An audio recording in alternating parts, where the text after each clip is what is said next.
আসসালামু আলাইকুম ওয়া রাহমাতুল্লাহি ওয়া বারাকাতুহু এভরিওয়ান। ঈদ মুবারক। কেমন আছেন সবাই? আশা করি সবাই ভালো আছেন। আলহামদুলিল্লাহ আমি ভালো আছি। আমি তালেব হুসাইন, এই মুহূর্তে আছি শারজাহ ডিএক্সএল অফিসে। আগামীকাল শারজাহ ডিএক্সএল অফিসে ঈদ ফেস্টিভ্যাল প্রোগ্রাম হতে যাচ্ছে। সবাইকে আমন্ত্রণ জানাচ্ছি। সো আমাদের চমৎকার একটা প্রোগ্রাম হতে যাচ্ছে। সেই প্রোগ্রামে লাকি ড্রয়ের ব্যবস্থা আছে, খাবারের ব্যবস্থা আছে এবং নাচ, গান, ভজন সব কিছু হতে যাচ্ছে। চমৎকার একটা প্রোগ্রাম হবে। আপনাদের সবাইকে আসার আমন্ত্রণ জানাচ্ছি।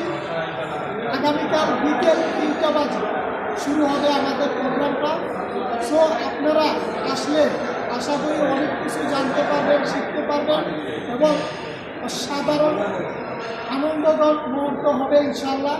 আপনাদের উপস্থিতিতে আমরা প্রোগ্রামটা সুন্দর করতে পারবো। সবাই চলে আসবেন। আসসালামু আলাইকুম।